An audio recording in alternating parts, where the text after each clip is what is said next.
Hello viewers, welcome to Review on Point. Today I am going to talk about drama serial Ek Aur Pakeeza. So let's start. First scene was just goosebump. Literally इतना impactful scene था वो कि goosebumps आ गए थे. और director जिस तरह लेकर चल रहा है इसको साथ साथ पास्ट और प्रेजेंट को साथ साथ जिस तरह वो लेके चल रहे हैं, दैट वाज अमेजिंग. ये तो हमें बहुत अच्छी तरह पता है कि ये कश्यप फाउंडेशन की तरफ से बना हुआ एक ड्रामा है और रियल इवेंट पे मबनी है. तो जस्ट इमेजिन कि जब आप वो सारे सीन्स देख रहे होते हैं तो ये शायद 50% हो जो उन लोगों के ऊपर गुजरी होगी और जिस तरह उन्होंने किया होगा. बट हैट्स ऑफ टू सारे एक्टर्स को, बट सबसे ज़्यादा नमीर ख़ान और सहर ख़ान. सहर ख़ान का एक एक माइक्रो एक्सप्रेशन जो था ना, वो ऐसा था कि मतलब बंदा कहता है कि ये एक्टिंग नहीं कर रही. और ऑब्वियसली देखने वालों को समझ तो आ गई होगी कि एक्चुअली में इस कपल के साथ होता क्या है. बहुत देर तक नहीं समझ में आती कि ये इस कपल का आपस में बेसिकली मतलब रिश्ता क्या होता है. फिर इनके रिश्ते की तरफ बाद में चलते हैं. सबसे पहले देख लेते हैं कि उस एक भयानक सीन के बाद जो हम दूसरा सीन देखते हैं कि साथ साथ एक तीसरा सीन भी चल रहा होता है जहाँ पर पाकीज़ा और फराज का निकाह हो रहा होता है. ग़ालिबन ये जो निकाह होता है उस हादसे के 3 महीने के बाद होता है. पाकीज़ा के 2 भाई होते हैं. पाकीज़ा बहुत लाडली होती है. उसका बाप उसको लॉ पढ़ा रहा होता है और 2 भाइयों की एक बहन होती है. एक आई थिंक छोटा भाई है और एक आई थिंक बड़ा भाई है. अकबर और Asghar if I am not mistaken, तो ये नाम भाइयों के होते हैं. बड़े चाह से इन्होंने रखा होता है. जब हम साइड ट्रैक में देख रहे होते हैं पाकीज़ा को ही फ़ोन पर बात करते हुए, वो अपनी शादी से रिलेटेड बातें कर रही होती है. जैसे एक बहुत मासूम और चंचल टाइप सी लड़की, फुल ऑफ लाइफ लड़की जो है सोच रही होती है, मतलब अपनी शादी के बारे में या बात कर रही होती है कि मुझे आतिशबाज़ी पसंद है, मेरी अम्मी बहुत रोएंगी जब मेरी रुखसती होगी, इस किस्म की बातें. तो ऑब्वियसली वो पता चल रहा होता है कि वो फराज से बात कर रही होती है. फराज प्लेड बाय नमीर ख़ान. और फिर हम अचानक देखते हैं कि जब रियल में इनका प्रेजेंट में निकाह हो रहा है फराज और पाकीज़ा का, तो फिर भाई इसे किस तरह से रुखसत करते हैं. जब वो जाने लगती है तो माँ तो उसको मिलती तक नहीं है और जो भाई होता है वो उसका फ़ोन तक लेके तोड़ देता है. अब इनका रिश्ता स्टार्ट कहाँ से होता है? ग़ालिबन ये अपने किसी फ्रेंड की शादी पे गई होती है और वहाँ पर जो लड़के का दोस्त होता है वो होता है फराज, और फिर बस इनकी बातचीत शुरू हो जाती है. अब क्वेश्चन ये उठता है कि पहली केस जब हम देख रहे होते हैं कि ये ऐसी जगह पहुँचते कैसे हैं जहाँ पर वो बंदे आ जाते हैं जिन्होंने इनको इनकी वीडियो बनाई होती है.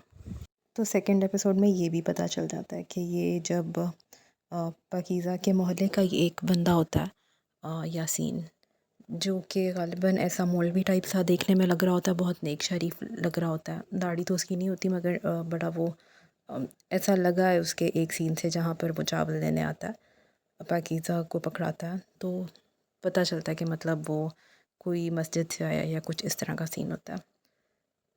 वो ही उस वहाँ पर पहुँचता है उस होटल के बेडरूम में जहाँ पर फराज और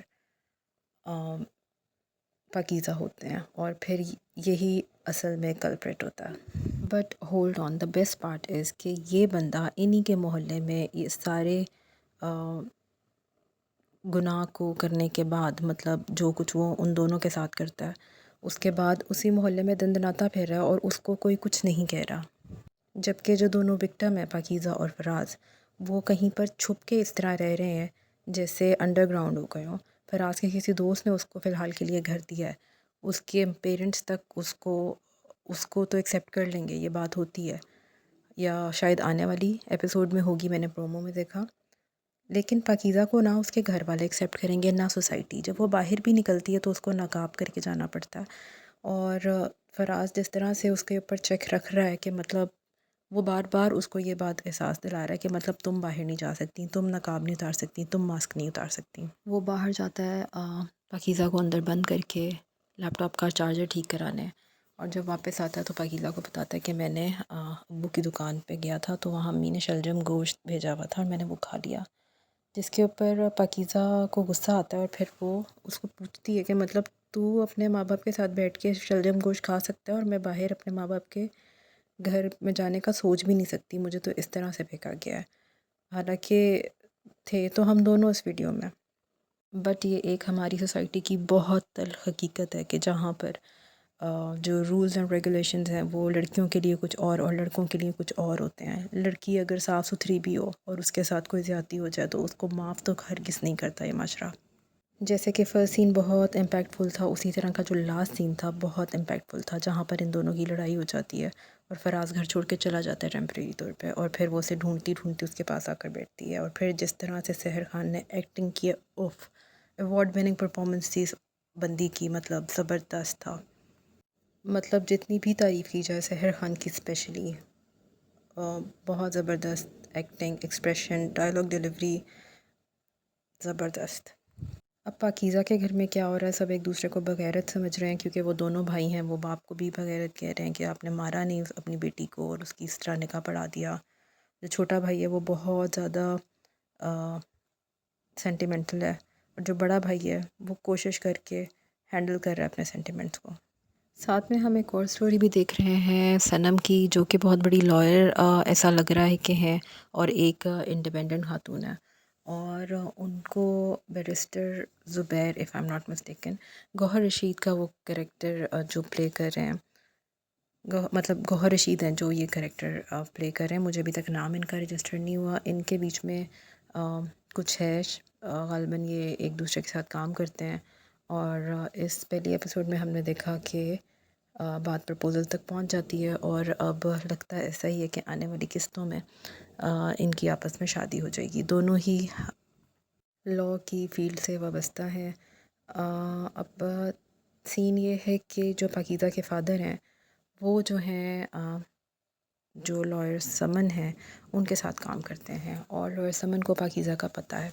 बट अभी ये समझ नहीं आ रहा कि जैसे इस सारे किस्से को 3 महीने हो चुके हैं तो समन को, क्योंकि उसकी तो वीडियो वायरल हो जाती है पाकीज़ा और फराज की, तो समन को अगर पता चलता है तो उसने तब क्या स्टैंड लिया होता है, क्योंकि अभी वो काफ़ी ज़्यादा